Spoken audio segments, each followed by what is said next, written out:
salam alaikum, j'espère que tu vas bien. Je me présente, moi c'est Sheima, Vania Rose sur les réseaux sociaux, donc sur Instagram et TikTok. Et l'épisode que tu vas écouter juste maintenant, c'est un ancien épisode de mon ancien podcast qui s'intitulait Comment ça va? Je passe les épisodes que je trouve pertinents et je me dis que peut-être ça pourrait t'intéresser. Et nous, on se retrouve très bientôt en janvier pour de nouveaux épisodes inédit sur mon nouveau podcast Café et Confidence. Si l'épisode t'a plu, n'hésite pas à évaluer le podcast, à commenter, à le partager à une ou plusieurs amis. Et voilà, nous on se retrouve très bientôt. Je te laisse avec l'épisode. Bonne écoute.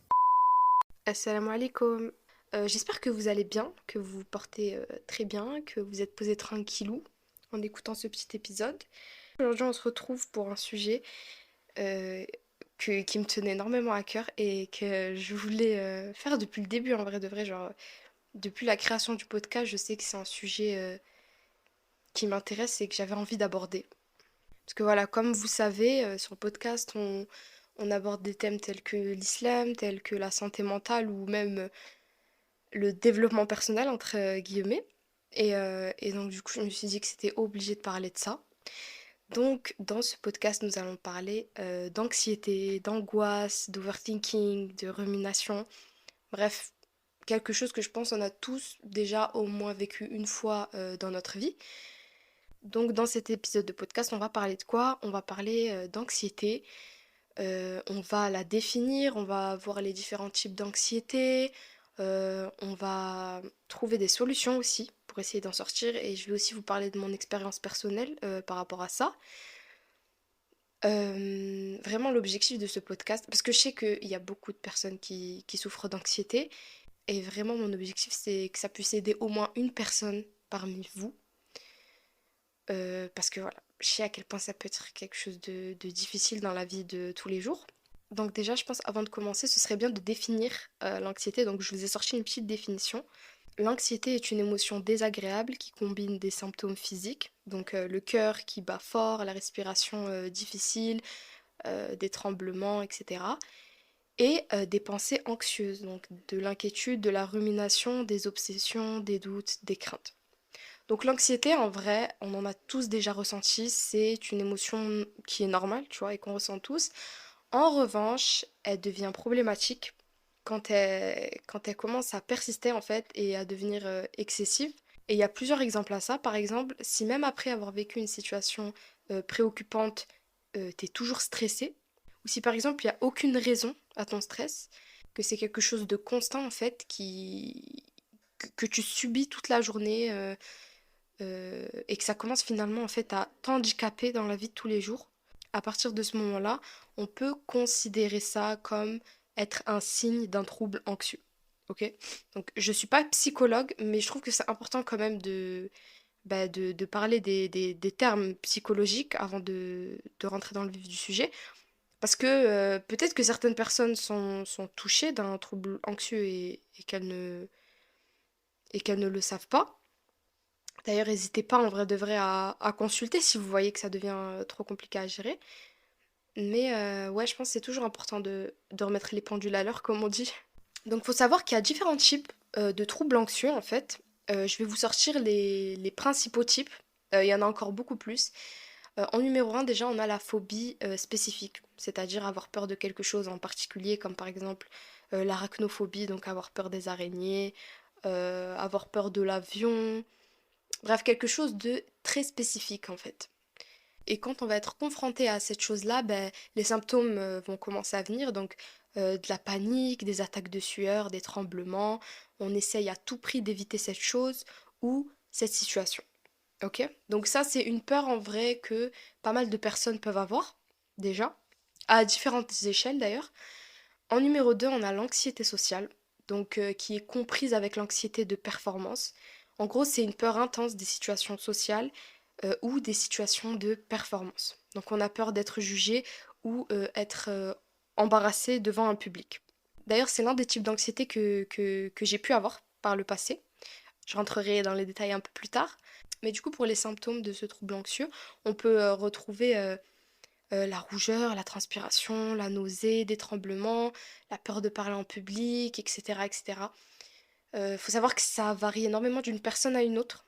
les symptômes en fait. Une personne peut par exemple trembler de ouf, l'autre elle peut pleurer en fait, s'effondrer à chaque fois qu'il lui arrive, à chaque fois qu'elle est confrontée à son anxiété. On a également l'anxiété généralisée. Ici, c'est plutôt en gros le fait de ressentir un sentiment de souci excessif lié à des événements ou à des activités de la vie courante. Ok, donc c'est quelque chose que vraiment on traîne tout au long de la journée. Et pour ce qui est des symptômes, on peut avoir de la difficulté à se concentrer, l'irritabilité, de la fatigue, des troubles du sommeil et des tensions musculaires. On a également l'anxiété de séparation. Et ici, l'anxiété de séparation, c'est une peur excessive et persistante de se séparer de ces figures d'attachement. Donc ça peut être les parents, mais ça peut être aussi des amis très proches, ça peut être des personnes tout simplement à qui on tient, tu vois. Et ici, les symptômes, ils peuvent se traduire par des pleurs, des crises de colère, de la peur, de la détresse, lorsque la séparation arrive ou est vécue. Donc voilà, ici on a vu les quatre principaux types de troubles anxieux qu'on peut retrouver. Bien sûr, il y en a plein d'autres. C'est juste pour vous donner une idée un peu d'à quoi ça peut ressembler, tu vois. Et du coup, les symptômes les plus fréquents, je vais vous en citer quelques-uns, mais vraiment, il y en a beaucoup et ça varie d'une personne à une autre, comme j'ai pu le dire juste avant. Mais on a la fatigue, les troubles du sommeil, les maux de tête, les étourdissements, les nausées, les palpitations cardiaques, les bouffées de chaleur, les frissons, la peur de mourir, le sentiment d'inquiétude, la difficulté à se concentrer, des serrements et des douleurs à la poitrine. Bref, il y a beaucoup, beaucoup, beaucoup de symptômes et encore une fois, ça varie d'une personne à l'autre. Et pour ce qui est des émotions, en fait, de ce que la personne va ressentir, euh, comment dire, ça varie en fonction de son type d'anxiété, tu vois. Mais par exemple, ça peut être une peur d'une situation en particulier, comme par exemple, comme on l'a dit plus tôt, la phobie des araignées ou la phobie des transports en commun. Euh, et en gros, ouais, on appréhende de fou, on est super angoissé toute la journée. On a l'impression qu'un danger va nous toucher d'ici peu. Et cette anxiété, en fait, elle va nous isoler.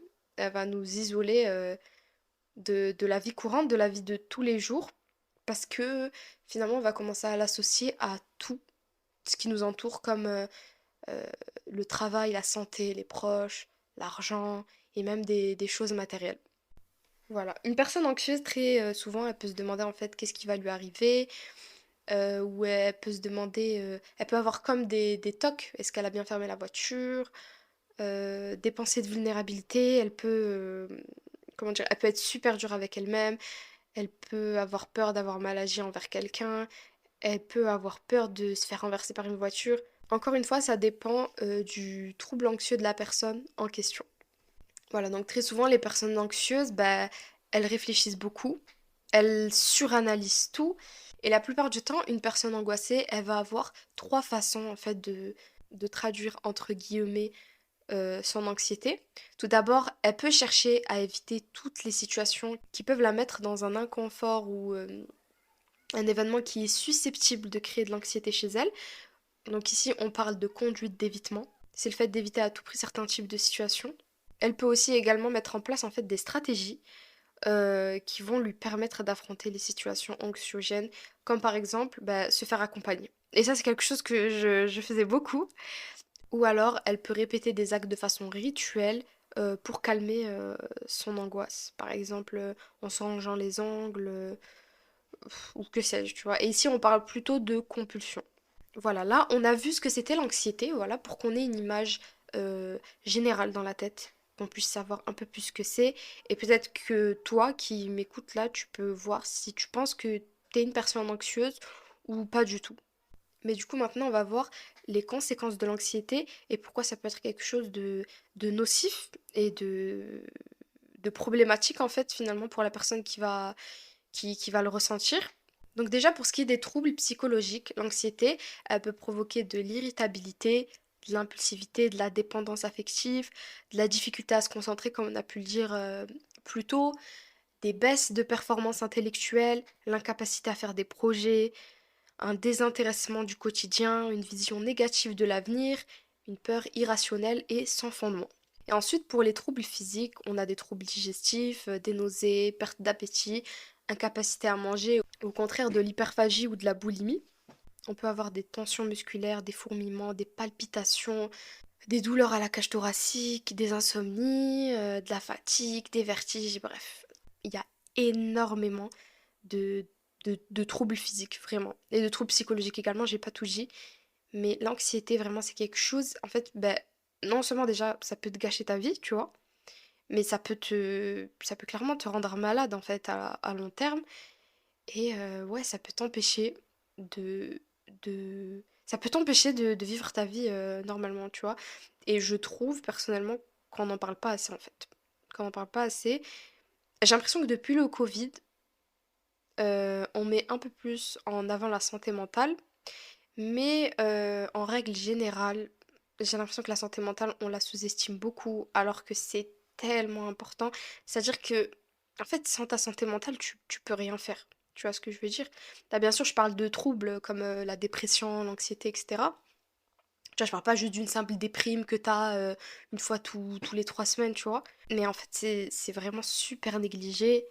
Euh, Voir un psychologue, c'est encore super mal vu, j'ai l'impression. Et bref, c'est super important. Voilà, je sais que en fonction de comment on a été éduqué, de notre façon de d'évoluer dans la vie, de grandir, etc., euh, on peut voir les choses d'une façon différente, bien sûr. Et en soi, tu vois, chacun fait ce qu'il veut. Mais vraiment, n'hésitez pas, en fait, même avec vous-même, tu vois, si vous n'avez pas les moyens d'aller voir un psy, ou si vous vous sentez pas d'aller voir un psy, tu vois, c'est ok, y a pas de souci. Quand même, n'hésitez pas en fait à de temps en temps vous poser avec vous-même et vous demander en fait comment vous vous sentez en ce moment, tu vois. Au moins vous écoutez de vous à vous si vous vous sentez pas de parler avec quelqu'un, tu vois. Parce que voilà, ça peut paraître comme un signe de faiblesse ou juste de la pudeur, tu vois, et ça peut arriver, tu vois. Mais je pense que le plus important, c'est d'extérioriser tout ça, au moins avec nous-mêmes, en nous parlant à nous-mêmes, en écrivant ce qu'on ressent, en faisant une introspection. Ça peut énormément aider. Et voilà, de toute façon, on est dans ce bas monde, j'ai envie de dire.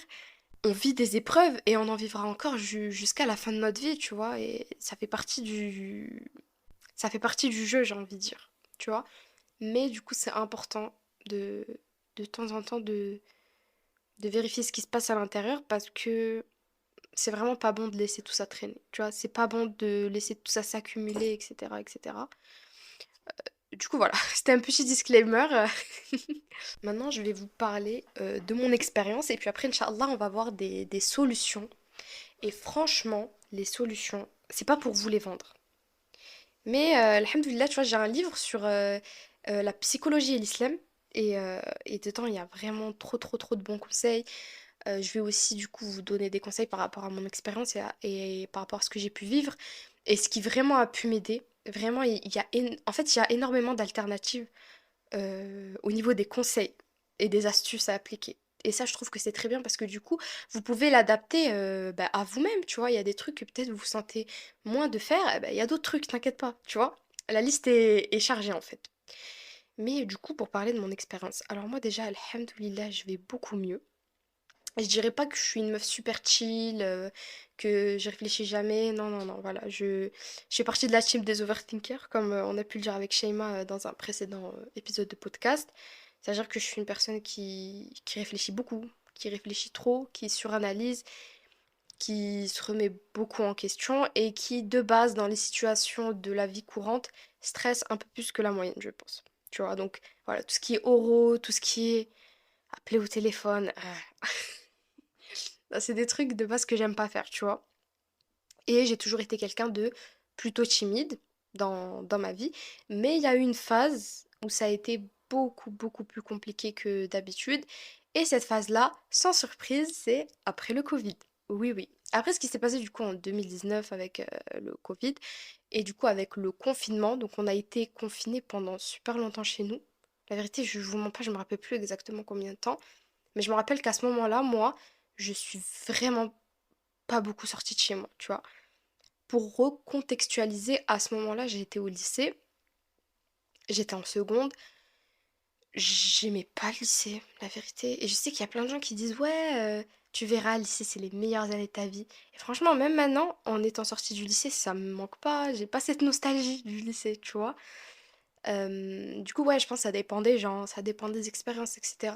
Mais moi, pour le coup, en fait, le milieu scolaire en lui-même, genre la primaire, le collège, le lycée, et vraiment les meilleurs souvenirs que j'ai, c'est soit avec mes groupes d'amis, soit la fin de chaque épreuve, la fin de chaque évaluation, la fin de chaque contrôle, quand le stress y redescend, c'est les seuls souvenirs que j'ai de positifs, tu vois. Sinon, en général, je sais pas, je sais pas, franchement, c'est les meilleurs souvenirs de ma vie qui m'ont le plus marqué, c'était pas là-bas, c'est sûr. Bref, mais en gros, je suis passée d'un petit collège tout mignon, tout sympa, tout friendly, où tout le monde se connaissait, à un big lycée. Le lycée, c'est en lui-même. Le lycée tout seul, c'est un village. J'étais séparée de mes amis, tu vois, j'étais pas dans la même classe qu'eux. Je me mettais de la pression de fou. Donc, comme je vous ai dit, de base, de toute façon, je suis une personne qui stresse pas mal en vrai. Mais en allant au lycée, en fait, progressivement, comment dire, ça montait, tu vois. C'était crescendo, mais ça montait. Et c'était super traître parce que moi, je le voyais pas venir. Si vous voulez. Bon, déjà, j'avais pas d'amis avec moi. Ça commence comme ça. Enfin, j'avais. Tu vois, mes meilleurs amis, les personnes avec qui je kiffe rester tout le temps et tout, ils étaient pas avec moi. Déjà, ça m'enlève un. Je sais pas, ça m'enlève une petite joie, tu vois, ça te motive un peu en vrai de vrai. Bon, on va pas en cours pour ça, bien sûr, les enfants qui. Les enfants qui m'écoutent, aller en cours pour travailler, bien sûr. Mais tu vois, quand t'as une personne avec toi que t'aimes voir et tout, ça te motive à y aller. Moi, il y a des personnes qui me motivent à aller, tu vois. Euh, et j'ai découvert d'ailleurs avec ce lycée que je faisais un petit peu de phobie sociale. Du moins, je détestais être entourée de plein de monde. Et comme je vous ai dit, c'était vraiment un gros lycée en fait. Tu pouvais pas être toute seule en fait. Dès le matin, tu prends le bus, c'est blindé. T'arrives là-bas, c'est blindé. Bref, et en fait, je me rendais compte que j'étais pas indifférente à ça. Tu vois, vraiment, instantanément, en fait, je me braquais quand je voyais qu'il y avait du monde autour de moi. Ça a commencé comme ça. Ensuite, euh, ça a continué en fait finalement avec... Bon, déjà, moi, je suis nulle dans les matières scientifiques, ok? Notamment les mathématiques, je suis vraiment nulle en maths, ok? Et non seulement en seconde, déjà, on te dit que tu dois savoir ce que tu veux faire de ta vie, alors que t'as que 15 ans, mais en plus de ça, on te met des matières qui te plaisent pas du tout, et on te dit de savoir ce que tu veux faire plus tard, alors que le temps que tu mets en fait dans ces matières qui te plaisent pas, tu pourrais tellement les mettre dans des matières qui t'intéressent vraiment, tu vois, mais bon, bref. Mais allez, c'est pas grave. Mais du coup, vraiment, j'allais en maths, j'allais à contre-cœur en maths en fait. Parce qu'en fait, comme j'étais stressée déjà, en fait, c'est là où je me suis rendu compte que je faisais un peu de l'anxiété de performance, c'est-à-dire que j'avais trop peur en fait de j'avais trop peur qu'on qu'on pense que je suis bête, tu vois. Parce que j'étais nulle en maths comme je vous l'ai dit et moi j'avais un prof super extraverti, super imprévisible en maths qui t'interrogeait d'un coup, te disait d'aller au tableau pour un exercice au hasard que t'avais pas vu en avance juste pour voir ton niveau. Moi, ce genre de truc, ça me mettait dans des états. Et subhanallah, en fait, c'est là où ça commence. C'était petit à petit. Ça commence avec ça. Ça fait que, au début, ben, en fait, avant d'aller en salle de mathématiques, j'étais toujours stressée. J'étais toujours super mal. Tu mélanges ça avec la foule, en fait, avec les gens tout autour de moi. En fait, ça crée déjà un truc vraiment pas ouf. Quand j'allais en classe, à chaque fois que le prof, il avait le malheur de dire bon, qui passe au tableau? Tu vois? Et qui regarde les gens autour, ma phobie. Automatiquement, je baissais la tête, je me faisais toute petite. Comme ça, je passe pas au tableau. Mais vraiment, à partir de ce moment-là, boule au ventre, stress, tremblement, sueur, tu vois, ça commençait comme ça, petit à petit. Après, j'avais du mal à lever la main. Après, je commençais à avoir du mal à aller en cours en général. Et en fait, le lycée, ça commençait vraiment à devenir un fardeau pour moi. Et à ce moment-là, il y a eu le confinement. Voilà. Donc moi, quand il y a eu le confinement, maman, et si vous saviez la joie que j'ai ressentie, j'étais trop contente. Je me suis dit, mais subhanallah, ça tombe à pic. J'en pouvais plus des cours. J'étais au bout de ma vie. Confinement. Tu vois, donc moi, dans ma tête, je me disais, trop bien. Si tu savais, Sheyma du passé, si tu savais. Aïe, c'était que le début. Euh, donc moi j'étais trop contente pendant le confinement, je vivais ma best life, j'étais que chez moi, je sortais vraiment pas. À ce moment-là de ma vie, par contre, il y avait des petits soucis perso, enfin des petits soucis familiaux qui ont fait que les seules fois où je sortais, tu vois, c'était pour aller voir une personne proche qui était malade à ce moment-là. C'était vraiment mes seules sorties. À part ça, vraiment, je sortais pas et de mon plein gré, vraiment, je ne voulais pas sortir. En fait, j'avais l'impression que c'était tellement fatigant, ce début de seconde, que j'avais envie c'est bon, de rester chez moi. Et en fait, c'est une très grosse erreur que j'ai commise parce que plus je m'habitue à rester chez moi, plus en fait l'extérieur me faisait peur. Vraiment, je vous parle premier degré, je commençais à avoir peur de l'extérieur. En plus, à ce moment-là, j'avais pris un peu de poids. Du coup, tu rajoutes à ça que j'étais complexée. euh, ça faisait vraiment un mauvais mélange. Tu vois, tout ça ensemble, c'est aïe aïe aïe. Ça fait que quand le confinement s'est terminé et que la rentrée de première est venue, vraiment, la veille de cette rentrée-là, je me sentais super mal. Je me disais, purée, mais comment je vais faire? Vraiment. On parle juste d'aller en cours, hein. C'était une épreuve pour moi, je vous promets. Je sais pas, c'est comme si tu me dis, je sais pas, c'était vraiment.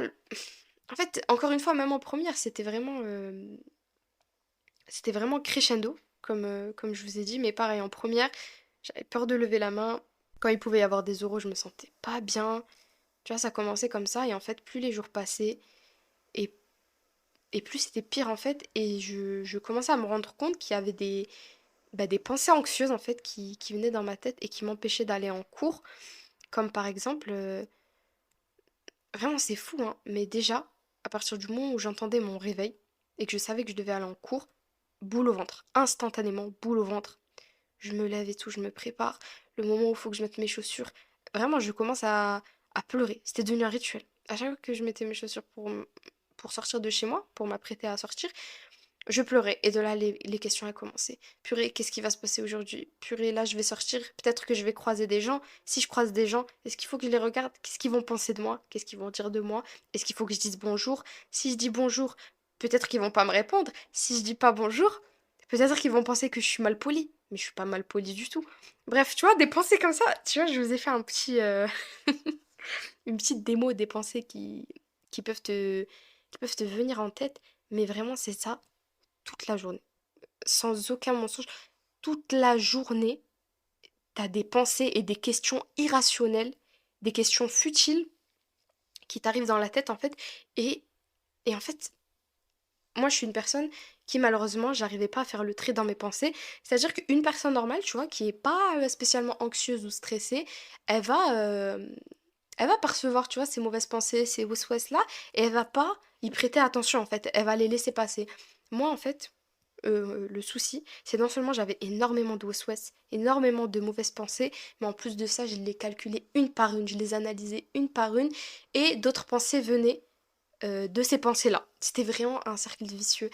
Et, euh, et en fait, ça allait tellement loin que je commençais à me remettre en question. Je commençais à remettre ma vie en question, mon identité, ma personne, mon existence. Aïe, non, je vous jure, c'était trop dur. C'était trop dur. Là, alhamdoulilah, je vous en parle. Alhamdoulilah, j'ai plus rien. J'ai plus rien. Alhamdoulilah, je vais bien. Tu vois, il y a quelques restes, des petits moments où t'es un peu stressé et tout, mais alhamdoulilah, c'est rien par rapport à ce que j'avais. Et en fait, tu vois, je pourrais même pas. En fait, je sais pas comment vous expliquer, mais je pourrais même pas vous dire ce que je ressentais dans ma tête à ce moment-là. J'ai un vague aperçu, mais sur le moment, c'était vraiment compliqué. En fait, tu te sens submergé par tes émotions. Ça te fatigue, en fait.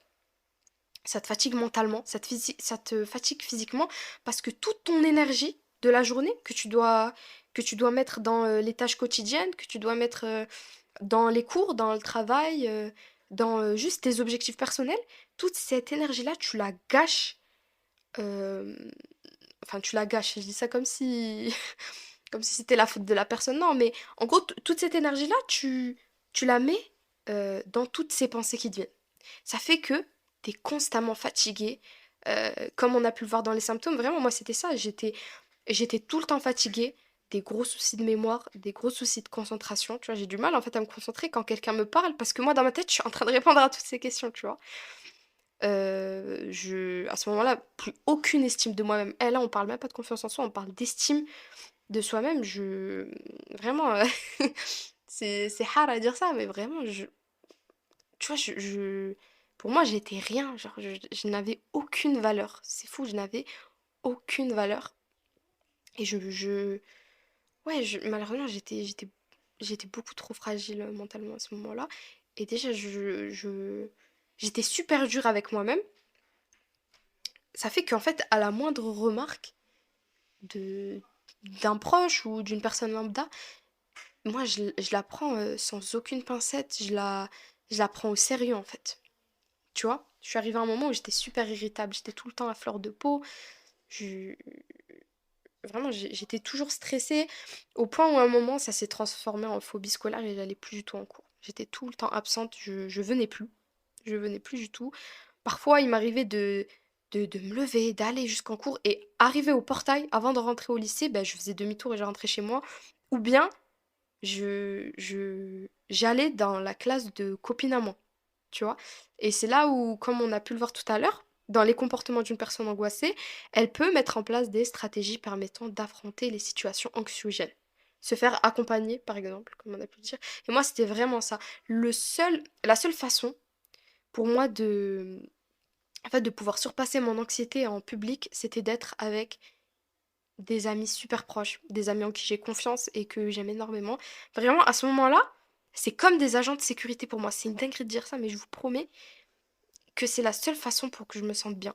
Tu me mets toute seule au lycée, sans personne autour de moi, mais maman, j'ai l'impression, je vous jure, mais en fait, c'est ma tête qui me trompait, on va dire, c'est mon cerveau qui me trompait, mais j'avais l'impression que tout le monde me regardait, tout le monde se moquait de moi, tout le monde pensait du mal de moi, tu vois.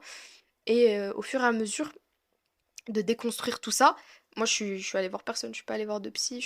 Et c'est d'ailleurs à ce moment-là, alhamdoulilah, que j'ai compris qu'en fait que c'est l'islam qui allait sauver ma vie, tu vois. En fait, si tu veux, dans ces moments-là, tu ressens une espèce d'instabilité, instabilité mentale, et cette instabilité mentale, elle influence tout- tous les autres types de stabilité de ta vie, on va dire, tu vois. Euh, Elle influence tes relations, elle influence tes objectifs, elle influence même ta santé physique. Et, euh, et ça fait que si t'arrives pas à stabiliser ça, tu vois, tu te mets dans un état qui empire en fait. Et moi, alhamdoulilah, vraiment, je vous jure, j'ai cherché de tous mes moyens, je faisais mon maximum. Mais alhamdoulilah, on va revenir sur les conseils, etc. Mais c'est l'islam qui m'a sauvée, c'est Allah subhanahu wa ta'ala qui m'a sauvée à ce moment-là de ma vie, tu vois. Et d'ailleurs, c'est à ce moment-là de ma vie que je l'ai compris, tu vois. C'est pour ça que les épreuves, bon, tu vois, c'est plus facile de dire ça une fois que l'épreuve est passée, hein. Mais il faut vraiment se mettre ça dans la tête. Et là, je parle pour tout type d'épreuve, tu vois. Pas forcément de la santé mentale, je sais pas, de la perte d'un proche je sais pas, juste d'être désespéré, de pas savoir quoi faire, peu importe en fait, une maladie, même physique, faut toujours se dire que derrière une épreuve, il y a un bienfait, même si ce bienfait, on le perçoit 10 ans après, vraiment, il y a un bienfait. Il faut garder espoir et voilà, comme le dit la fameuse citation, tu vois, les fleurs, elles sont pressées pour faire du parfum, tu vois, les fruits sont pressés pour faire du jus. Tu vois, en fait, en te pressant, tu fais ressortir de toi le meilleur de toi-même. Et ça, c'est vraiment bon à savoir. Mais du coup, pourquoi je disais ça déjà? Qu'est-ce que je voulais dire? Donc ouais, j'ai commencé à faire de la phobie sociale, à me renfermer de plus en plus, et je me sentais vraiment incomprise. Mais vraiment. Mais en fait, même là, hein, quand je vous parle, des années plus tard, avec du recul, tu vois, là, on est presque quoi, 4 ans plus tard, 5 ans plus tard avec du recul, avec, avec juste de l'oubli, tu vois. J'ai oublié exactement comment je me sentais. Je me rappelle que c'était super intense, c'était super compliqué à vivre. Alhamdoulilah ala kulli hal. Et en fait, personne ne me comprenait dans mon entourage, ni mes proches, ni même des connaissances. Personne ne me comprenait vraiment. Parce que c'est super compliqué. En fait, c'est très irrationnel, si vous voulez. Ça fait que, tu vois, c'est pas un problème concret pour les gens, tu vois. Ils vont te voir triste, ils vont te dire arrête d'être triste. Et pour eux, c'est fini. Mais toi, dans ta tête, c'est vraiment un combat entre toi et toi-même, tu vois. Ça fait que voilà, je me sentais super, super seule. Ça m'a isolée du monde. Et encore une fois, à ce moment-là, il y avait qu'Allah pour me comprendre. Vous voyez, il y a qu'Allah. Il connaît le fond de ton cœur, le fond de tes pensées, tes intentions, tes actes, tout, tu vois. Et pareil, à ce moment-là, en fait, tu peux te confier qu'à Allah, vraiment. Voilà, après, je me sentais encore plus piégée. Pourquoi? Parce que tu vois, très souvent, enfin, moi, si vous voulez, cette anxiété, elle me pesait de ouf sur le moral. J'avais énormément de mal à la gérer. Ça fait que ça me rendait triste, en fait. Ça me rendait triste. Et en fait, très souvent, quand t'es triste, on te dit quoi? On te dit, sors dehors, profite, change-toi les idées, va voir des amis, tu vois, et ça marche énormément, tu vois. Mais moi, à l'époque, ça marchait pas. Pourquoi? Parce que j'avais peur de ça, justement, en fait. J'avais peur des situations sociales, j'avais peur des gens, vraiment. Quand j'ai pu déconstruire tout ça, comme je vous l'ai dit plus tôt, en fait, je me suis rendu compte que j'avais peur du regard des gens, tu vois. J'avais peur du regard des gens, et cette peur-là, elle commençait en fait à s'installer sur le propre regard que je pouvais tenir sur moi-même. Vous voyez, je dirais pas que je commençais à avoir peur de moi, mais je commençais à me détester en fait. Je commençais à me haïr. Et, euh, et tu vois, quand tu t'aimes pas, du moins enfin, quand tu te détestes, en fait, c'est compliqué de vivre avec toi-même, tu vois. C'est comme vivre avec ta pire ennemie, tu la croises tous les jours, tu la vois dans le miroir tous les jours. Tu vois, un petit peu c'est le ressenti que je pouvais avoir. Je me sentais frustrée, je pouvais pas sortir parce que ça me faisait peur. Du coup, j'étais isolée chez moi. Et, euh, et voilà, c'était super compliqué. Je me rappelle, Alhamdoulilah, j'ai fait mon maximum quand même pour passer mes épreuves. À ce moment-là, c'était le bac de français. J'ai passé mes épreuves. Et à partir de là, les vacances d'été, j'étais super contente. Vraiment, le lycée pour moi, c'était la prison. C'était la prison. Et à ce moment-là, c'était les vacances. Et moi, vraiment, j'étais super contente parce que je me disais, ok, là au moins, tu vois, le plus gros fardeau que j'avais pendant 2 mois, j'allais plus l'avoir. Et je pensais déjà à la rentrée prochaine, donc la terminale. Et je me disais, là, Shaima, tu donnes tout. Et en fait, tu te prépares mentalement pour la prochaine rentrée parce que c'est pas possible. Tu peux pas continuer tout ça. Tu peux pas continuer comme ça, pardon. Genre, je me rappelle que j'ai commencé même à. En fait, ça commençait à se ressentir même physiquement. Bah, j'avais pris énormément de poids. Encore plus qu'au début parce que, bah, en fait, je mangeais mes émotions, tout simplement. J'ai aussi commencé à avoir des taches qui apparaissaient, des boutons. Ben voilà, et j'ai aussi fait ma première crise d'angoisse à ce moment-là. D'ailleurs, je vais vous raconter comment ça s'est passé. Donc en gros, ça faisait énormément de temps que j'étais à fleur de peau. Et moi, je sais pas, au début, je me disais peut-être c'est un trop-plein. Peut-être c'est un cumul de plein d'événements. Peut-être, je sais pas, c'est... Tu vois, ça m'arrivait de temps en temps. Tu vois, je me connaissais, je me disais c'est rien, ça va passer, ça arrive parfois. Tu vois, j'ai j'ai plus de batterie sociale, j'ai plus rien. Ça va se recharger, il y a pas de souci. Et en fait, à ce moment-là, j'étais au bout du bout, et j'avais un oral à présenter en anglais.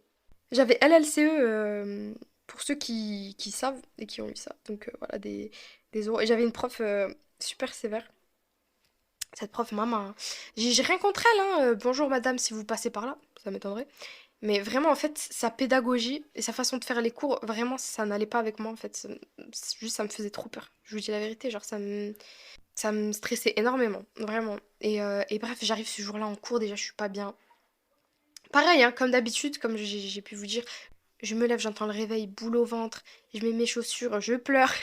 En fait, c'est vraiment pour vous montrer qu'on peut aller mieux. Vraiment, c'est super possible. Si moi j'ai pu le faire, hein, ah, vous pouvez très bien le faire, je vous promets. Et voilà, je vous raconte tout ça pour que vous puissiez peut-être vous reconnaître à travers mon histoire, et surtout pour que vous puissiez savoir que c'est possible d'aller mieux. Je me rappelle que mon docteur m'avait prescrit donc mon docteur généraliste m'avait prescrit... c'était pas des vrais médicaments, tu vois, c'était comme des petits bonbons à base de plantes, et en gros, ça te calme. Tu bois ça avec de l'eau, comme un comprimé, quoi. J'en ai pris une avant de partir en cours.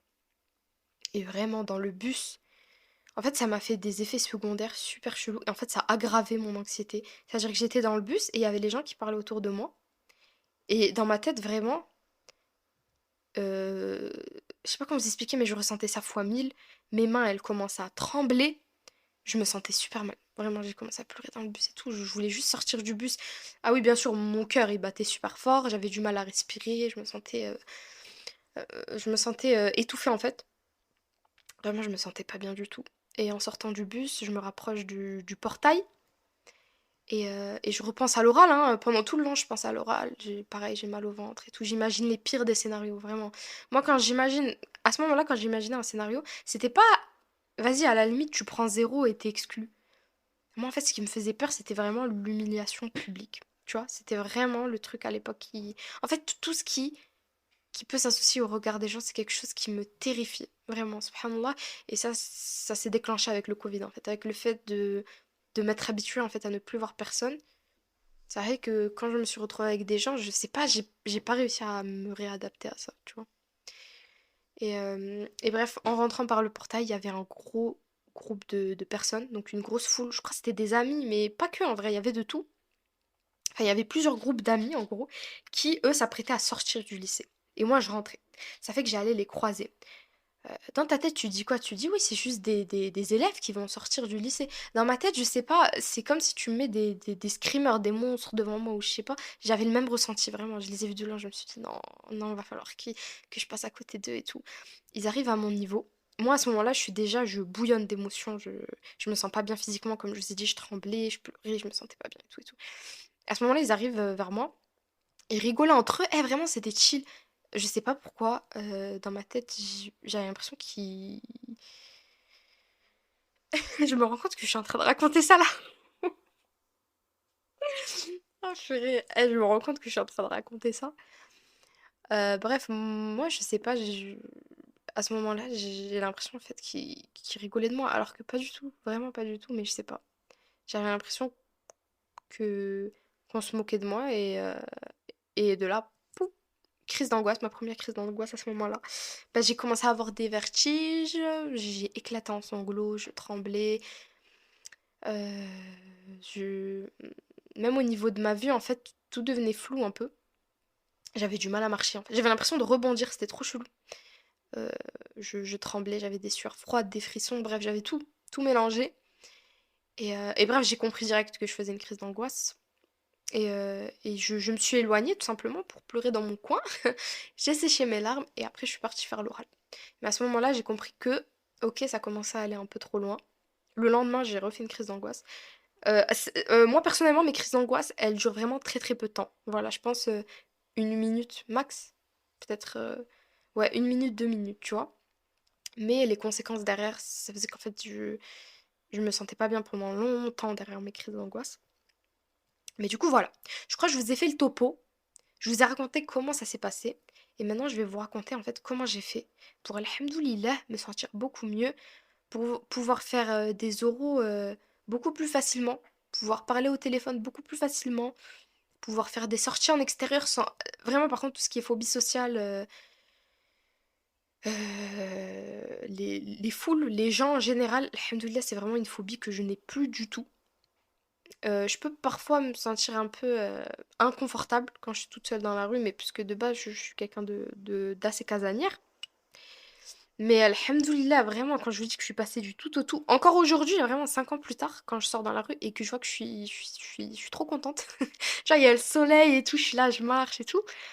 Je me dis, mais waouh, tu vois, là, t'as pas peur, tu te sens bien, t'es apaisé. Et vraiment, déjà j'aimerais vous dire que c'est un travail qui prend du temps. Voilà. Là, on va passer à la partie conseil. Il y a énormément de choses qu'on va voir ensemble. Et vraiment, déjà, j'ai envie de vous dire que je vais faire un disclaimer. C'est normal que ça prenne du temps. Là, c'est des conseils. Très souvent, on peut culpabiliser parce que, en fait, on a du mal à appliquer les conseils, tu vois. Tu peux te dire que ouais, c'est bon, j'ai trouvé des astuces, ok. Et maintenant, je fais quoi? Tu vois, c'est normal que ça prenne du temps, tu vois. C'est tout l'enjeu, enfin, c'est tout le but du truc, en fait, tu vois. C'est que ça prenne du temps. Et il faut prendre ce temps. Il n'y a pas de souci, d'accord? C'est pas une course, c'est pas. Alhamdoulilah, tu prends le temps qu'il te faut. Mais du coup, on va commencer avec les premiers conseils. Bon, ça, c'est vraiment des conseils bateaux, mais en vrai, c'est la base, hein. C'est la base. C'est déjà de manger une alimentation saine, ok? Manger bien, dormir suffisamment, ok? Moi, je me rappelle que, bon, du coup, comme je faisais de l'anxiété, tu vois, il m'arrivait de faire des insomnies et de dormir super tard et du coup de dérégler mon sommeil et d'aller en cours parfois avec 2 heures de sommeil, tu vois. Et ça, justement, ça jouait énormément sur mon anxiété, hein, je l'ai remarqué. moins je dormais et plus mon anxiété, plus j'étais sensible en fait à ce qui se passait autour de moi et à ce qui se passait à l'intérieur de moi. C'est pour ça que juste dormir, en fait, ça t'aide à avoir un certain état de conscience. Et même au-delà de ça, même en temps normal, juste pour ta santé, même physique, dormir suffisamment, c'est super important. Donc, au moins 8 heures de sommeil. Ensuite, faire de l'exercice régulièrement. Bon, je suis pas la mieux placée pour parler de ça, mais c'est important quand même. Genre, faites un petit peu de sport, tu vois, même une fois par semaine. Ou juste bougez-vous, tu vois, marchez un peu. Je sais pas, même aller faire du shopping, en vrai, devrait faire du shopping, tu marches toute une après-midi. Bon, après, c'est mieux de faire du lèche-vitrine, parce que sinon, si tu fais du shopping 4 fois par semaine, il va rester plus rien après dans le porte-monnaie. Mais voilà, trouve une raison pour marcher, fais une petite balade. Franchement, je vous jure, les petites balades, bon, j'en fais pas énormément non plus, mais je sais que ça a changé également quelque chose chez moi. Parce que je sais pas, en fait, j'ai l'impression que 2024 be like. Non, en vrai, ça fait plusieurs années, mais bref, avec la technologie, les téléphones et tout, c'est devenu quelque chose d'indispensable pour nous. C'est fait qu'en fait, on est tout le temps en train de se divertir. Vraiment. Et là, avec TikTok, bah, du coup, c'est encore pire. Mais en fait, on est tout le temps en train de se divertir dans la journée. Tout le temps, tout le temps, tout le temps. Et en fait, à force de se divertir, tu t'écoutes plus, en fait. T'écoutes plus ton cerveau, tu sais plus ce qui se passe à l'intérieur de toi. Et tu t'en fiches, en fait. Tu vois, tu veux même plus savoir ce qui se passe. Et, euh, et c'est pour ça qu'en fait, en faisant des balades, en fait, en faisant des activités qui, qui font, entre guillemets, reposer ton cerveau, qui l'éloigne un peu du divertissement, ça fait vraiment du bien. Wallah, juste là, réfléchir à, tu vois, des choses banales du quotidien, vraiment, je vous conseille, faites des petites balades. Ou même faites du dhikr en faisant vos balades. La mère de Oumaima, Allah yarhamha, je me rappelle, elle faisait ça. Dans le podcast Miracle Fajr, pardon, elle en parle. Vraiment, du dhikr, rapprochez-vous d'Allah, contemplez la nature, c'est trop bien. Wallah, c'est trop bien. Il n'y a que des effets positifs qui en sortent. Ensuite, limiter la consommation de caféine et d'alcool. Bon, d'alcool, c'est pas limité, c'est pas en boire du tout. Mais ouais, le café aussi, ça a beaucoup d'impact sur l'anxiété, sur le stress en lui-même. Donc voilà, jusqu'ici, tu vois, c'est des choses que peut-être t'as déjà entendues si t'as essayé de soigner ton anxiété, tu vois. Voilà, c'est des choses, c'est super important, c'est vrai. N'hésitez pas à commencer à le faire, tu vois, même petit à petit, encore une fois. Tu vois, comme je vous ai dit, si t'es là, t'as la flemme de t'inscrire à la salle ou c'est compliqué pour toi, commence avec un peu de marche. Pareil pour l'alimentation saine, tu fais petit à petit, dormir suffisamment, pareil. Bref, en gros, l'objectif, c'est juste de savoir que c'est quand même des piliers importants pour la suite. Donc là, on va continuer du coup avec les choses euh, facultatives, enfin, des choses que tu peux mettre en plus, d'ailleurs, que tu sais pas forcément. Déjà, il y a les techniques de relaxation. Ok? Donc, quand on parle de techniques de relaxation, on peut parler notamment de respiration ventrale. Du moins, moi, c'est ce que je connais, du coup, je vais vous parler de ça. Euh, En terminale, j'avais commencé en fait à. En fait, je m'étais inscrite, moi et Shaima d'ailleurs, on s'était inscrite à un club de gestion de stress, en fait, qui était proposé au lycée.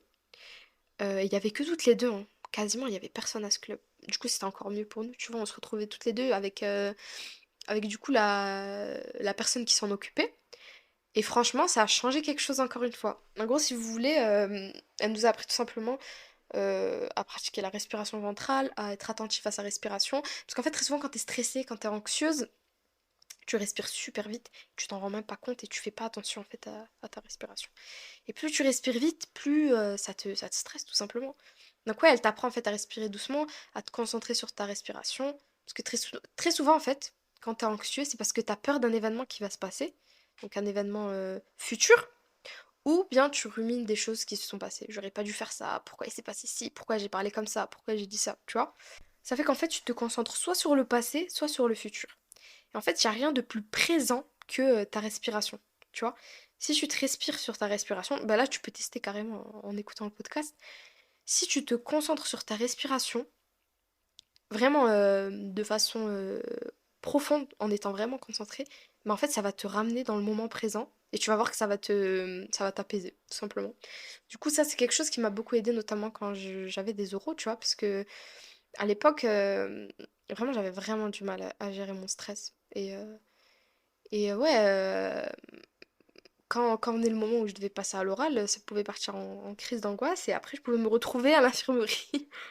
Et là, alhamdoulilah, la première chose avec laquelle j'ai commencé en fait à essayer de faire ce travail sur moi-même, c'est déjà juste quand je voyais que mon stress, mon anxiété était beaucoup plus élevé que d'habitude, j'exerçais la respiration ventrale, tout simplement. Ensuite, bon, ça c'est le conseil le plus important, carrément, je le mettrais en numéro un. Et moi, alhamdoulilah, c'est à ce moment-là où ça m'a aidé, tu vois, comme quoi, comme j'ai pu vous le dire au début du podcast, bref, précédemment, euh, derrière chaque épreuve, il y a un bienfait, tu vois. Et même si moi, sur le moment, j'étais vraiment super triste, toujours, genre vraiment, je vivais vraiment mal la situation. Alhamdoulilah, aujourd'hui, quand je vois toutes les portes que mon anxiété m'a ouvertes, je pense que vous vous rendez même pas compte, tu vois. Parce que du coup, l'une des raisons qui m'a aidé à me sortir de cette anxiété, c'est les activités créatives. Parce que je suis quelqu'un en fait qui m'exprime énormément par, je sais pas, le dessin, l'écriture, bref, tout ce qui est créatif, je kiffe. Et en fait, alhamdoulilah, grâce à l'anxiété, en fait, enfin grâce à l'anxiété, grâce à Allah, par l'épreuve qui m'a envoyé, tu vois, du coup, j'ai vraiment pu j'ai vraiment pu en fait faire énormément de projets. Bah, la preuve, là, je suis en train de vous enregistrer un podcast. Alhamdoulilah, en fait, ça m'a. Je sais pas, une fois que mon anxiété a commencé à passer, j'ai réussi en fait à faire tout simplement ce que j'avais envie de faire, tu vois. Tout ce que j'aimais, tous les projets que j'avais envie de faire. euh, Vraiment, j'ai fait de tout. J'ai ouvert une chaîne YouTube, j'ai ouvert un podcast, j'ai pu même ouvrir un café avec un projet de la fac. Alhamdoulilah, en gros, toutes les choses qui me tenaient à cœur, je les ai faites en fait. Et se focaliser sur ces objectifs, c'était d'ailleurs un des conseils, je suis en train de tout speeder là, mais du coup, je vais vous le dire maintenant. C'est en gros, euh, fixez-vous des objectifs.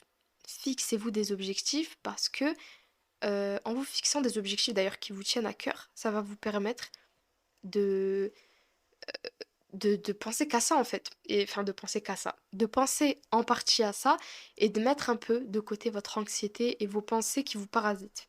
Tu vois? C'est-à-dire que, c'est-à-dire que toute l'énergie que tu mettais dans ton anxiété, tu vas la mettre dans un projet.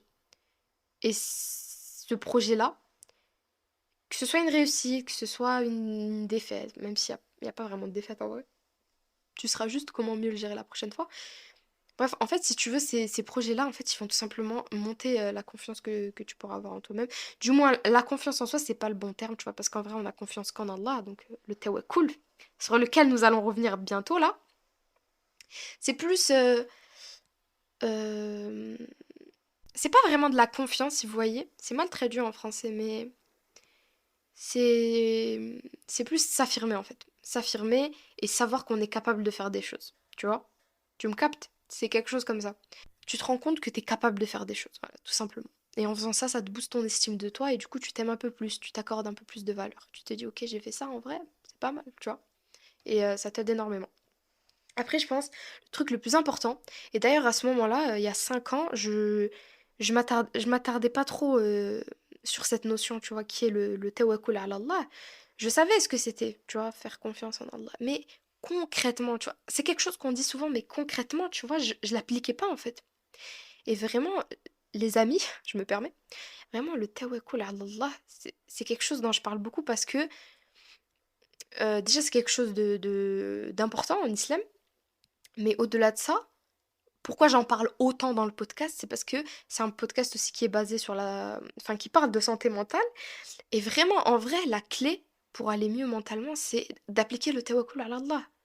C'est la base en fait, parce qu'à partir du moment où tu places ta confiance en Allah, tu sais que c'est bon, quoi. Tu vois?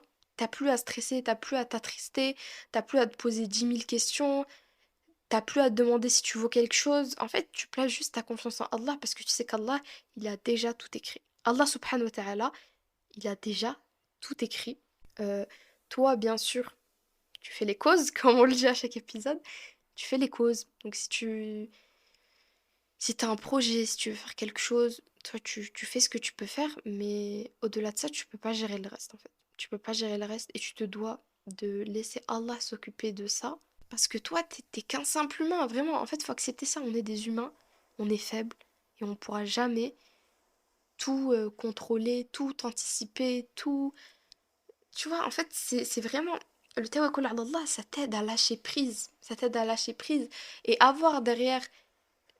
En fait, avoir du khair, des bienfaits derrière chaque épreuve, en fait. C'est vraiment savoir que tout ce qui va arriver dans ta vie, tout ce qui est arrivé. Bref, tout ce qui a pu se passer dans ta vie, en fait, c'est là pour une raison. C'est là pour une raison que tu prendras peut-être du temps à savoir, mais c'est là pour une raison, tu vois. Et le tawakkul ala Allah, ça aide énormément dans l'anxiété parce que très souvent, quand on est anxieux, on se pose 10 000 questions, on essaie d'anticiper tout et on rumine ce qu'il a pu se passer, tu vois. Pourquoi j'ai dit ça? Pourquoi j'ai agi comme ça? Est-ce que je suis vraiment une bonne personne? Est-ce que j'ai agi bien? Bref, en gros, t'es super dur avec toi-même. Et en fait, laisser ça entre les mains d'Allah, c'est toi t'enlever un énorme fardeau de tes épaules, un fardeau que tu ne peux de toute façon pas porter. Tu vois ce que je veux dire? Du coup, voilà. Mohem, le tawakkul ala Allah, c'est une notion super riche. Je pense que j'aurais même pas de toute façon les capacités nécessaires et les connaissances nécessaires pour vous en parler.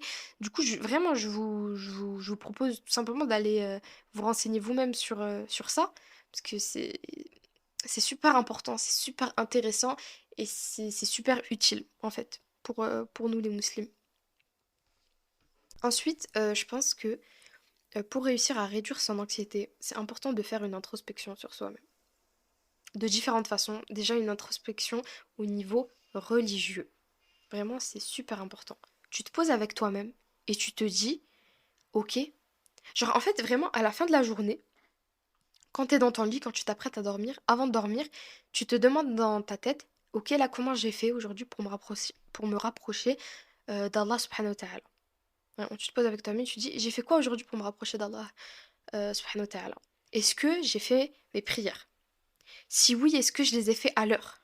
Si oui, est-ce que j'ai été assez concentrée? Si oui, est-ce que j'ai lu du Coran? Est-ce que j'ai fait du dhikr? Est-ce que j'ai fait des du'as? Est-ce que j'ai aidé un proche? Est-ce que je réponds à mes obligations? Quels sont les péchés que j'ai commis aujourd'hui? Tu vois?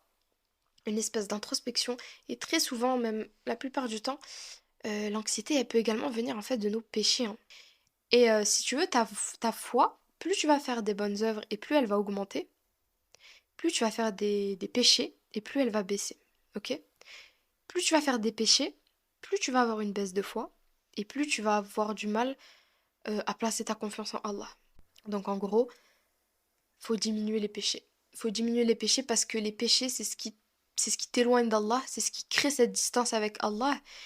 Et ouais, et parfois les péchés peuvent même intensifier ton anxiété par différentes raisons. Par exemple, la musique. La musique, ça joue sur nos émotions. Les ondes jouent bref, sur notre cerveau, etc. Et voilà, ça peut jouer. Une relation hors mariage, ça peut jouer sur ton anxiété. Parce que, je sais pas, tu peux ruminer la relation, tu peux te poser énormément de questions sur la relation. Et bref, en fait, tu peux tout simplement être inconfortable à cause de ça. Bref, en gros, voilà, là, je vous ai cité quelques exemples. Mais les péchés, ça a vraiment des conséquences et des répercussions qui peuvent être graves sur ton anxiété. Et en plus de ça, mais même je pense que c'est le plus important, ça t'éloigne d'Allah, c'est la pire chose, ça t'éloigne d'Allah. Donc vraiment, tu te poses, tu fais une introspection, tu te poses et tu te dis, euh, quelles sont les bonnes actions que je fais dans la journée? Quels sont les péchés que je fais dans la journée? Est-ce que je fais plus de péchés que de bonnes actions? Ça, c'est une super bonne question, hein. Est-ce que tu fais plus de bonnes actions que de mauvaises actions? Ok? Après, pour ce qui est de la preuve concernant le fait que les bonnes actions augmentent la foi et les péchés amènent à une baisse de foi, on a dans Surat Maryam, verset 76, Allah accroît la guidée de ceux qui se dirigent sur la voie droite. Ok? Voilà, donc ça c'était pour ce qui est du fait de diminuer les péchés. Vraiment, essaye de diminuer les péchés. Vraiment, tu pourras pas de toute façon être parfaite du jour au lendemain, tu pourras jamais être parfaite ou parfait. ok? Ça, qu'on soit clair là-dessus, on est des humains, on est des êtres humains, on sera jamais parfait, tu vois, on n'est pas des anges. En revanche, notre objectif justement, c'est de faire toujours mieux. Parce que tu pourras toujours faire mieux parce que tu pourras jamais être parfait, tu vois. Donc voilà, on commence petit à petit, tu vois, on a le temps, entre guillemets.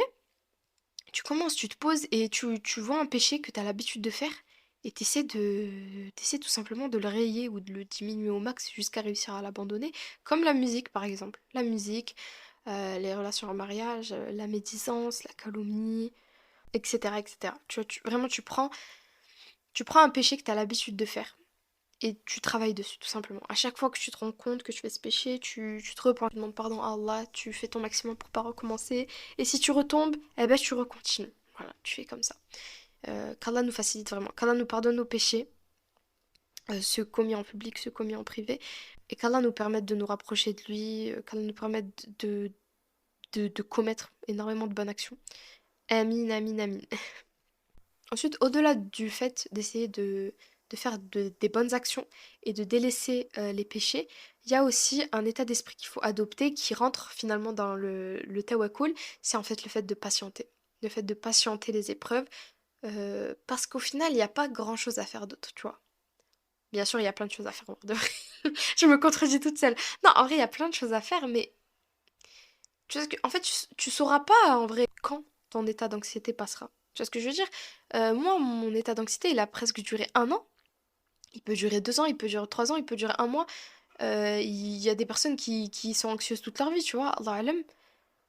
Mais en gros, ce que tu peux faire en attendant d'aller mieux, c'est de patienter. De patienter et surtout, c'est super important, de réaliser, de se rendre compte que cette vie, c'est pas la vraie vie. Ça, c'est quelque chose qu'il faut qu'on se mette dans le crâne, tu vois. Et Inch'Allah, il y a un épisode de podcast qu'on va tourner avec Shaima, qu'on enregistrera avec Shaima, qui arrivera sur la vie d'ici-bas et l'au-delà. C'est que vraiment, cette vie, c'est pas la vraie vie. C'est pas la vraie vie, c'est normal qu'il y ait des épreuves. C'est vraiment, c'est un test.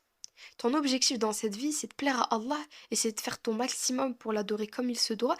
Et ton but, c'est d'avoir sa satisfaction et d'aller au paradis. C'est ça ton but. Ok?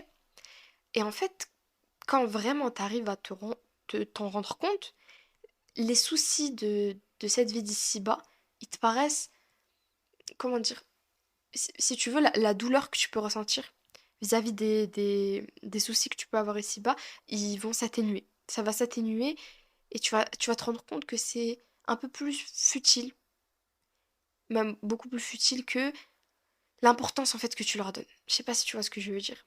C'est pas ta priorité en fait. Toi, vraiment, ta priorité, c'est de plaire à Allah. C'est qu'Allah, subhanahu wa ta'ala, soit satisfait de toi. Tu vois? Et, euh, et de toute manière, tu seras heureux ou heureuse qu'en étant proche d'Allah. Vraiment, je vous jure, c'est ça le vrai bonheur, tu vois. On en a pas parlé dans l'épisode du bonheur, donc le premier épisode de podcast. J'ai l'impression qu'on s'est un petit peu plus focalisé sur le bonheur ici-bas. Mais vraiment, si le bonheur, on irait à se demander c'est quoi, c'est vraiment être proche d'Allah. Être proche d'Allah, euh, avoir la satisfaction d'Allah, faire son maximum pour se rapprocher d'Allah, c'est ça le vrai bonheur. Vraiment, c'est ça le vrai bonheur.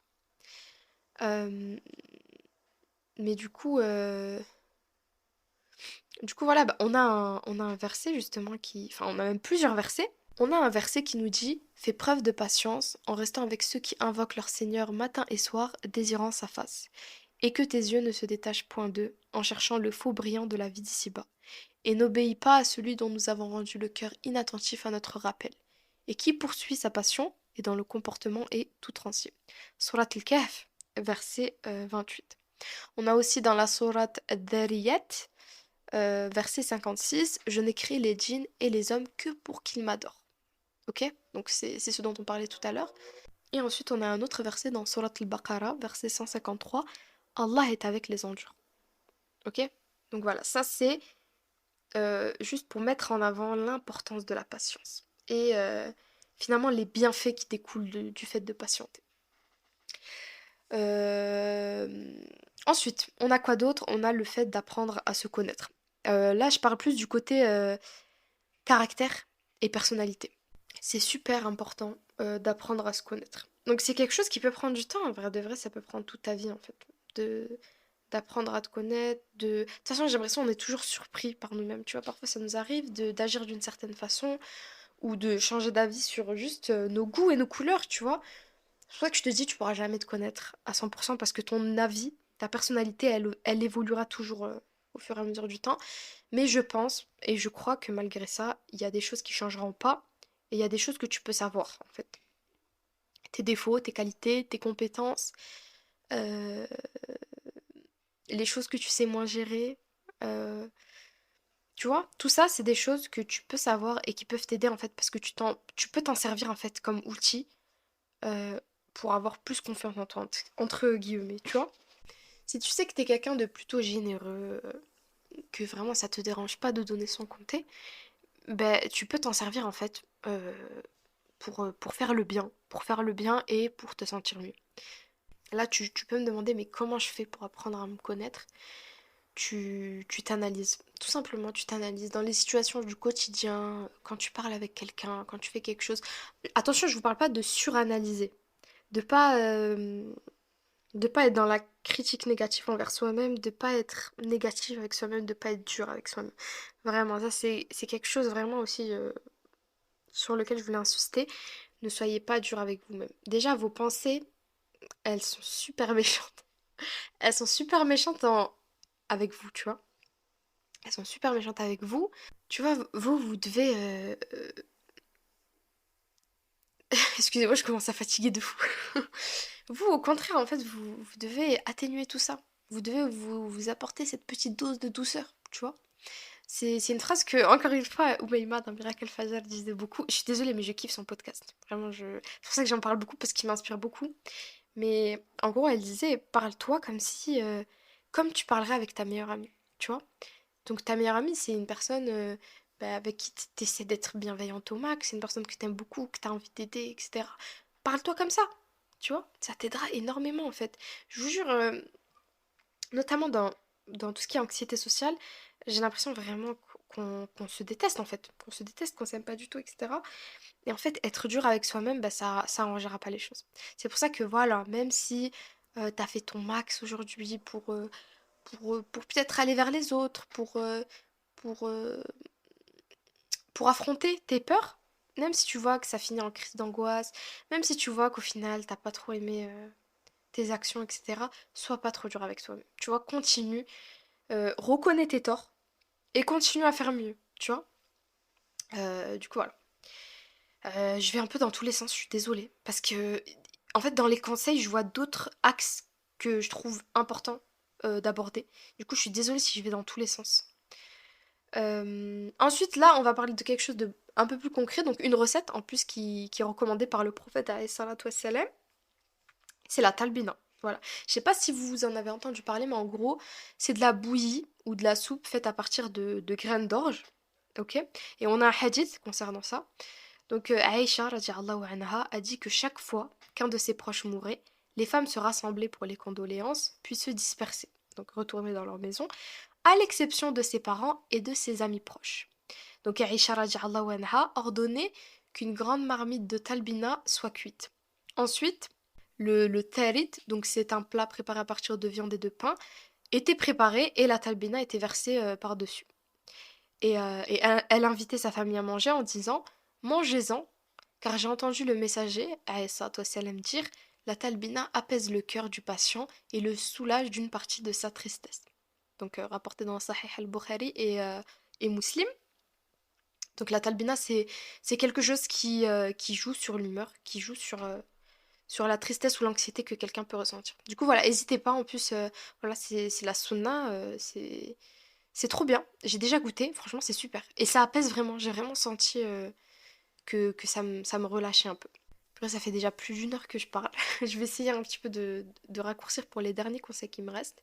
Mais j'en ai parlé rapidement tout à l'heure, mais il y a le fait de se rendre utile aux autres, en fait.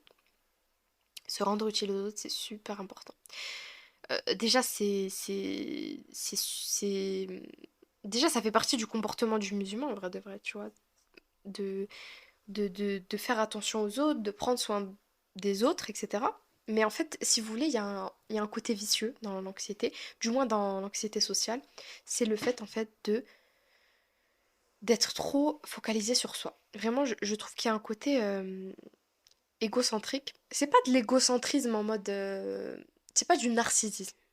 C'est pas de l'égoïsme ou quoi que ce soit, tu vois. C'est plus. En fait, t'es tellement focalisé sur toi-même parce que t'as peur de mal faire, t'as peur de faire n'importe quoi, t'as peur de blesser, t'as peur de commenter physiquement, t'as peur que. Bref, tu vois, c'est des peurs irrationnelles encore une fois. Mais en fait, t'es tellement focalisé sur toi que tu ne calcules plus les autres en fait. Et vraiment, une des façons en fait de se détacher de soi, de se détacher de l'image euh, par laquelle les gens peuvent te percevoir, du moins l'image faussée que tu te fais en vrai de vrai, l'une des façons de s'en sortir, c'est de se focaliser sur les autres, en fait. D'aider les autres, de demander si les autres ont besoin de quelque chose, de faire, de faire de ton mieux pour aider les autres, vraiment, tout simplement. Je vous dis pas que du jour au lendemain, votre anxiété elle va partir à 100%, que vous allez mieux vous sentir, mais je vous dis, du moins je l'espère de tout mon cœur, que au moins ça vous aidera peut-être un peu à diminuer votre anxiété ou peut-être vous sentir un tout petit peu mieux. Du moins, Wallah, moi c'est ce que j'espère en faisant cet épisode-là. C'est vraiment de pouvoir aider ne serait-ce qu'une personne à se sentir mieux dans sa peau. Ce serait incroyable, tu vois. Mais du coup, voilà, si vraiment euh, être utile aux autres, c'est quelque chose qui, toi, te parle énormément, ben, n'hésite pas à faire du bénévolat, tu vois, que ce soit dans la mosquée de ta ville, ou que ce soit pour une association, tu vois, enfin bref, tu peux toujours trouver un endroit, en fait, euh, pour faire faire du bénévolat, pour être utile aux autres, il y a énormément de façons. Ensuite, autre astuce, on a le fait de faire du dhikr. Voilà, donc de se rappeler d'Allah, euh, tout simplement en faisant Subhanallah, Alhamdulillah, Allahu Akbar, La ilaha illallah, tu vois. Tout simplement, c'est quelque chose, c'est vraiment un acte d'adoration qui est super facile à faire. T'as besoin de rien, en fait. T'as juste besoin de ta parole. Et, euh, et ça aide vraiment, en fait, à aller mieux. Tu vois, on a un hadith concernant le dhikr. Donc, le messager d'Allah, alayhi salatu wassalam, a dit dans un hadith rapporté par At-Tirmidhi: je vous recommande d'invoquer le nom d'Allah. L'image de l'invocateur est celle d'un homme que des ennemis pourchassent à grande vitesse, mais qui arrive tout de même à se mettre à l'abri dans une forteresse. De même, le serviteur ne peut se mettre à l'abri de Satan que par le dhikr d'Allah. Tu vois? Donc le dhikr, en fait, ça va te protéger de shaitan. Qui dit te protéger de shaitan, dit te protéger de son waswas. Tu vois? Et du coup, ça va t'éloigner des pensées négatives, vraiment. Et même, en fait, en te rappelant Allah, tu vois, tu te dis que, je sais pas comment vous expliquer, mais en fait, Allah, il est avec nous. Allah, il est puissant. Allah, c'est le plus puissant.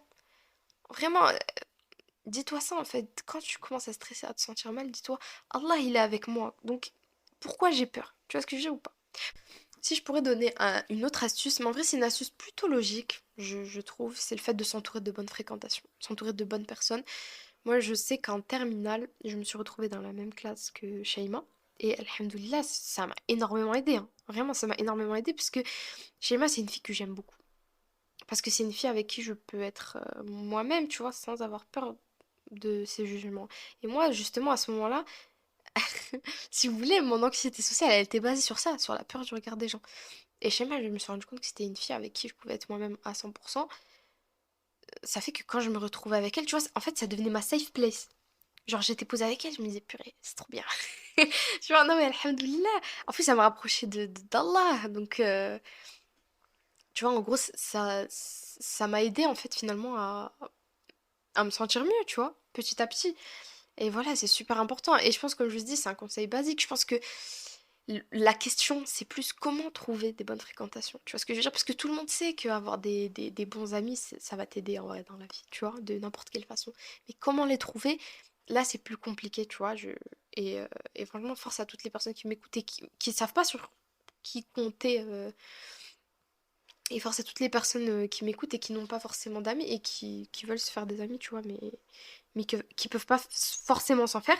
Tu vois, déjà, sachez que ça peut être une épreuve d'Allah, subhanahu wa ta'ala. Sachez qu'aussi dans la solitude, il y a énormément de bienfaits et que dans le fait d'avoir énormément d'amis ou voilà, ça peut te faire des péchés beaucoup plus facilement. Tu vois, c'est quelque chose qu'il faut prendre en compte aussi. Du coup, alhamdoulilah ala kulli hal, moi je vous conseillerais déjà de faire des doigts.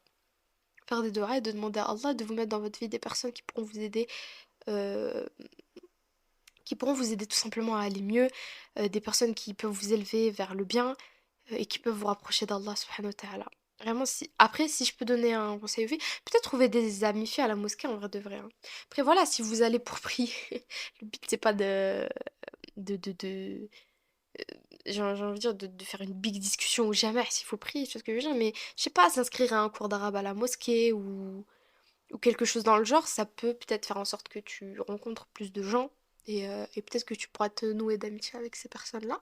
Mais, euh, mais voilà, vraiment essayer de s'entourer de bonnes fréquentations, de personnes qui t'écoutent sincèrement, tu vois, quand tu vas pas bien, qui sont là, quand il t'arrive un truc de positif dans ta vie, ils sont contents pour toi, tu vois, des personnes vraiment qui, qui tiennent profondément à toi et en fait qui te veulent du bien, tout simplement, une personne qui te veut du bien. Voilà, après qu'est-ce qu'on a d'autre? Je vous ai dit, il y a énormément d'astuces. Il y a énormément d'astuces, j'ai fait le plein. Vraiment, je vous ai mis tous les trucs, moi, qui ont pu m'aider, alhamdoulilah, à faire partir mon anxiété. Euh, Déjà, ah oui, ça c'est plus dans le côté mindset, encore une fois, c'est le fait de dissocier nos pensées et la réalité. Comme je vous ai dit, moi, le souci, en fait, quand je faisais de l'anxiété, c'est que je calculais toutes les pensées qui passaient dans mon cerveau, même la pensée la plus ridicule, entre guillemets. Tu vois ce que je veux dire? Le truc le plus irrationnel, le scénario le plus improbable. euh, Tu vois, je calculais tout. Et en fait, il faut se rendre compte que tes pensées, tes OSOS, tout ce qui se passe dans ta tête, ce n'est pas la réalité. C'est pas vrai. Et je pense que déjà, se convaincre de ça, ça t'aide à poser moins d'importance sur tes pensées. Tu vois? Moins les calculer quand elles viennent. Tu vois? Et au début, en vrai, tu peux faire ça juste en répétant que c'est dans ta tête, répétant que c'est pas vrai, tu vois? Genre, je sais pas si ta pensée elle vient de dire purée, les gens ils te regardent trop bizarrement ou je sais pas, j'ai pas d'inspi là en termes de pensées négatives, mais très souvent c'est des pensées irrationnelles de fou, tu vois? Vraiment, quand elles t'arrivent, quand ça arrive à. Bref, quand ça t'arrive, répète-toi que c'est pas vrai tout simplement. Ou alors dis l'inverse, tu vois? Pour t'aider en fait à ne plus les croire, tout simplement. Et je pense qu'à partir du moment où tu ne les crois plus et tu ne poses plus d'importance là-dessus, t'arriveras beaucoup plus facilement à ne plus leur prêter d'attention. Tu vois ce que je veux dire? Après, répéter aussi A'udhu billahi minash shaitanir rajim, parce que voilà, ça peut aider énormément également. Moi aussi, quelque chose qui a pu énormément m'aider, parce que comme je vous ai dit, en fait, très souvent, tu te sens incompris.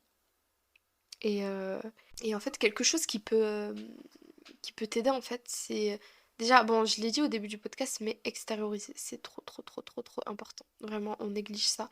Tu peux extérioriser de différentes façons. C'est à toi de voir. Vraiment, tu peux extérioriser avec un sport. Tu peux extérioriser avec une activité créative. Moi, c'était ce que je kiffais faire. Tu vois, par exemple, je dessinais parce que je savais en termes d'activité, le dessin, c'est quelque chose que quand je suis en train de dessiner, en fait, je suis focalisée que sur ça, en fait.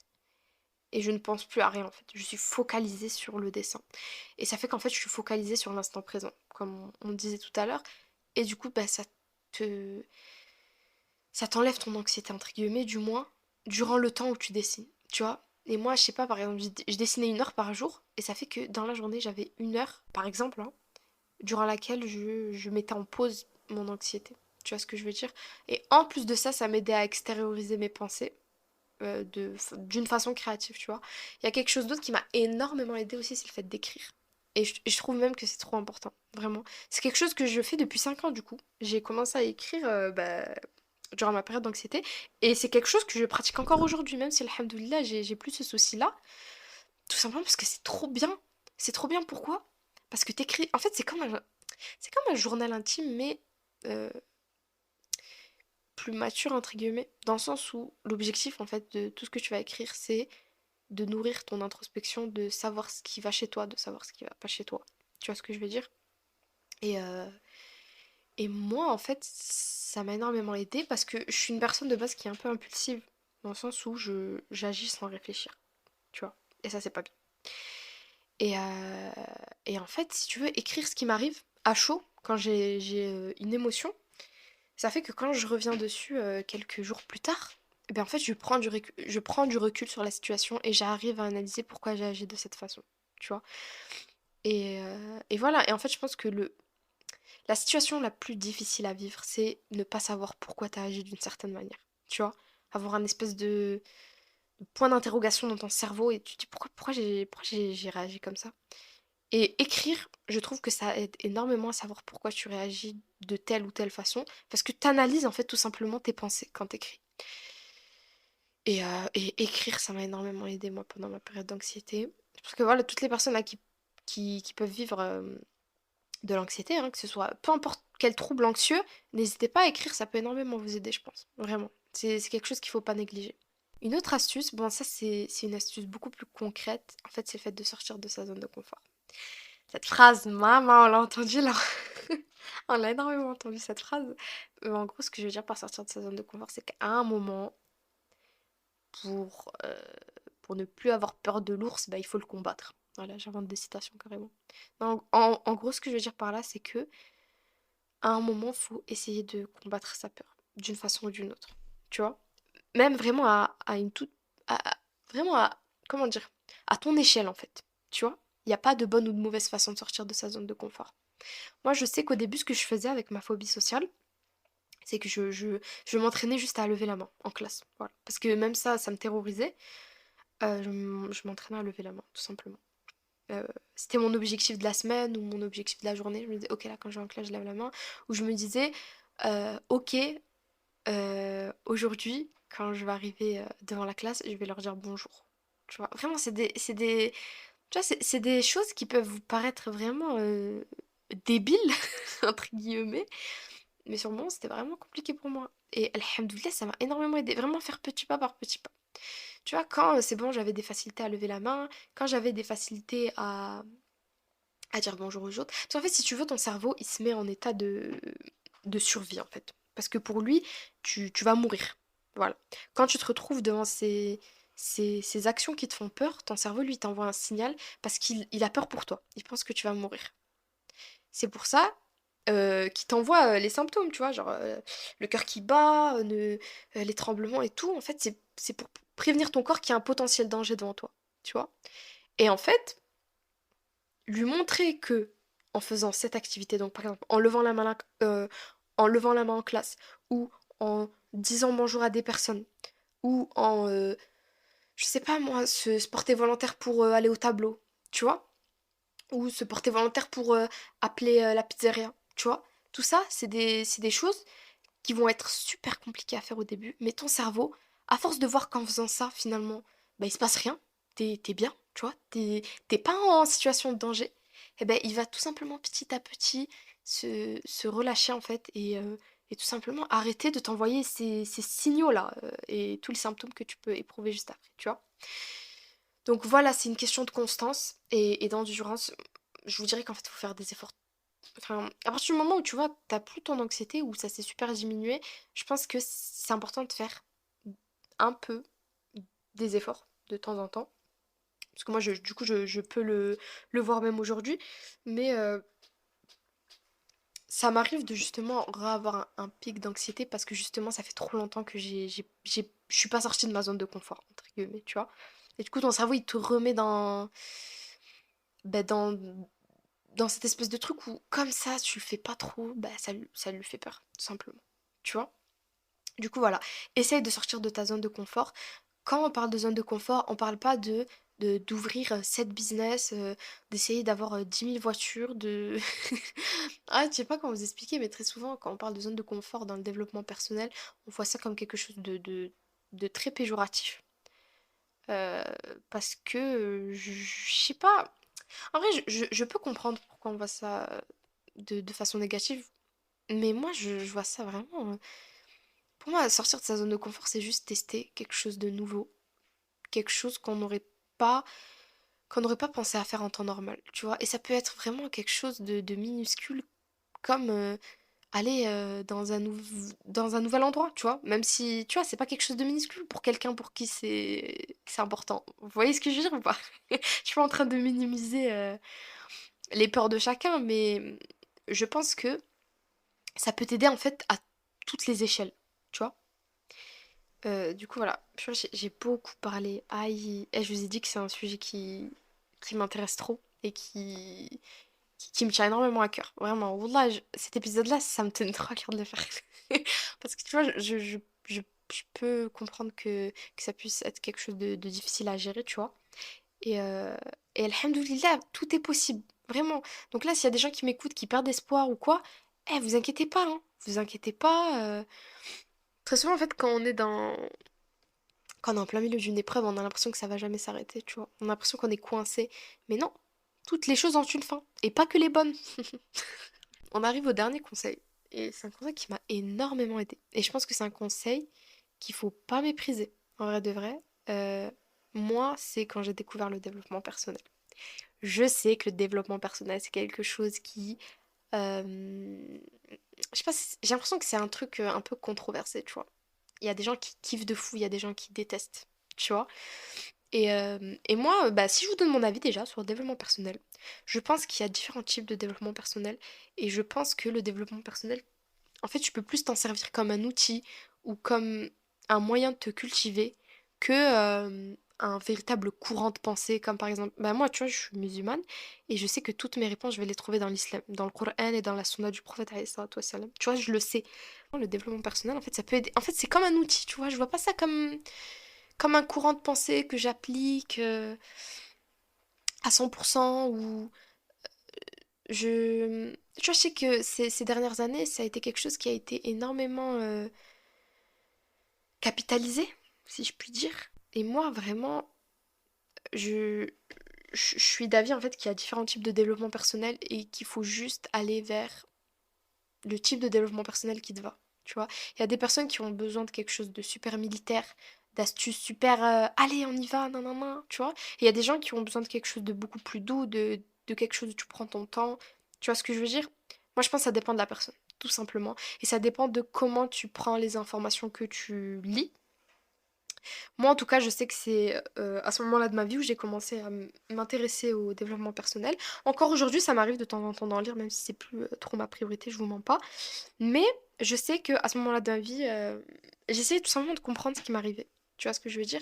Et à ce moment-là, j'ai découvert deux livres que j'ai lus avec attention et ça m'a énormément aidé. Vraiment, c'est deux livres qui m'ont énormément aidé et je vous les conseille en fait, tout simplement.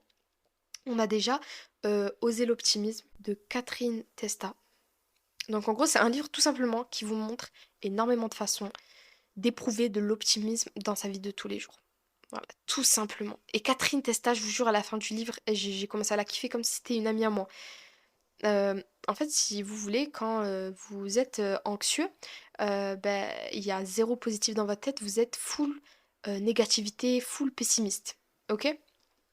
Et, euh, et en fait, tu vois, tu dois réapprendre en fait à être optimiste. Tu dois réapprendre à savoir comment voir les bonnes choses du quotidien. À ce moment-là, vraiment, tout devient gris.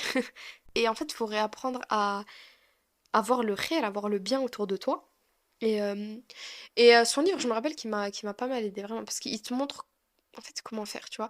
Et je me rappelle vraiment d'un passage dans son livre qui m'a beaucoup aidé. Ce livre, je l'ai même pas, je vous mens pas, je l'ai emprunté à une médiathèque de ma ville, je l'ai rendu, mais il m'a énormément aidé. À un moment, elle parlait en fait du fait de tout simplement se donner des objectifs et d'avoir des projets qui vous tiennent à cœur, tu vois. Et, euh, et wallah que ça aide de fou. Des projets, des petits projets comme des grands projets. Terminer une peinture, terminer un livre, je sais pas, essayer d'apprendre le Coran en entier, euh, ouvrir son business, tu vois. Terminer ses études, avoir son diplôme, bref, tu vois, ça peut être n'importe quel type d'objectif, mais en fait, ça aide énormément à se sortir de l'anxiété, en fait, parce que ton esprit, il est focalisé sur autre chose. Un autre livre qui m'a énormément aidé, et cette fois-ci, c'est plus dans le côté scientifique, plus dans le côté cognitif, si tu veux. Le livre, il s'appelle La solution NERTI de Luc Geiger. J'espère que je le dis bien, Geiger. Donc en gros, si tu veux, ce livre-là, il parle de phobie, d'angoisse, de panique, de timidité maladive. Il y a même des témoignages dans le livre et il y a une solution en fait. Je me rappelle plus trop, je ne me passe sa date. Mais il y avait des exercices dans le livre à faire qui qui t'aidaient en fait à te, te défaire de tes angoisses tout simplement. C'est comme des sortes de thérapies, il me semble, mais c'est quelque chose en fait, t'as pas besoin d'aller chez le psy pour le faire, tu peux le faire chez toi, genre dans ta chambre. Et aussi, très important, dans le livre, il y a une grosse partie en fait qui t'explique un peu vulgairement euh, comment, comment ta phobie, ton angoisse, tes paniques, comment ça se crée dans ton cerveau et pourquoi ton cerveau il réagit de cette façon, tu vois. Et ça, je pense que c'est super important de le savoir parce que ça t'aide en fait, ça t'aide à prendre du recul sur la situation. Ça t'aide à te faire comprendre que c'est pas si grave, c'est ce qui se passe dans le sens où tes émotions et ton ressenti, pour toi c'est quelque chose d'intense et de compliqué à gérer, mais dans ton cerveau en fait y a rien. Je sais pas comment t'expliquer, mais je pense que c'est super important de savoir ce qui se passe dans ton cerveau pour mieux appréhender ce qui va arriver après, tu vois. Du coup voilà, vraiment, tous les conseils là que j'ai pu vous donner, c'est des conseils que j'ai appliqués au fur et à mesure de mon année de terminale et de mes grandes vacances de première du coup, tu vois. Et j'ai vraiment ça m'a pris toute l'année de terminale, hein. Vraiment, je vous explique ça. Alhamdoulilah, c'est que quand je me suis retrouvée en études supérieures que j'avais plus ça, tu vois. Et donc c'est un travail quand même qui m'a pris 1 an. Et oui, bien sûr, j'ai eu des moments où j'ai re-été stressée, il y a des moments où je faisais moins d'efforts que d'autres, il y a des moments où j'étais un peu déçue de comment j'ai pu agir, tu vois. Mais au final, alhamdoulilah, je vais vraiment mieux, hein. Il y a une chose, j'ai oublié de le dire, enfin ça va un peu avec le dhikr, mais faites des doigts. Demandez à Allah de vous faciliter. Demandez à Allah de vous aider à aller mieux. Demandez à Allah de vous alléger vos peines, de vous alléger vos pensées négatives, votre souhait, c'est super important. Je l'ai grave pas noté sur, sur mes fiches. Mais vraiment, n'hésitez pas à demander à Allah parce que le pouvoir des doigts, faut pas le négliger, tu vois. Mais du coup, voilà. Voilà, je crois que j'ai tout dit. C'est une épreuve qui m'a touchée, qui m'a énormément affectée. Je vous mens pas, là, je vous parle avec transparence. C'est quelque chose qui m'a fait énormément de mal. Mais non seulement j'ai réussi à le gérer, et vraiment, en fait, je vous dis pas ça en mode j'ai réussi à le gérer, genre j'ai d'être ça. Je vous dis ça dans le sens où c'est possible. C'est possible d'aller mieux. Vraiment. Et je vous le souhaite de tout mon cœur. Et surtout, je me suis rendu compte, là, comme je vous dis 5 ans après, que, alhamdoulilah, il y a tellement de bénéfices et de bienfaits qui sont ressortis de cette épreuve. Et je vous jure, encore tous les jours, je me rends compte que comment dire, c'est un épisode de ma vie qui au final m'a été plus bénéfique que, euh, que pas bénéfique. J'ai pas le mot. Mais bref, voilà, j'ai terminé. Wow. L'épisode est assez long. Je vais voir au montage si je peux pas un peu le raccourcir. Mais en tout cas, j'espère que cet épisode vous a plu. J'espère qu'il a pu vous être utile si vous faites pas du tout d'anxiété dans la vie de tous les jours. J'espère que ça vous a intéressé tout simplement d'en apprendre plus sur ce sujet. N'hésite pas à noter le podcast. Vraiment, c'est quelque chose de super simple à faire mais qui nous aide énormément. N'hésite pas à le noter, à l'évaluer pour qu'on puisse remonter dans le classement, je crois. La meuf qui connaît pas bien les sujets, tu sais. Non, mais en gros, ça nous aide à avoir plus de visibilité si tu veux. Du coup, voilà, je crois que j'ai tout dit. Merci pour votre écoute. Barakallahu fikoum. Salam alaikum.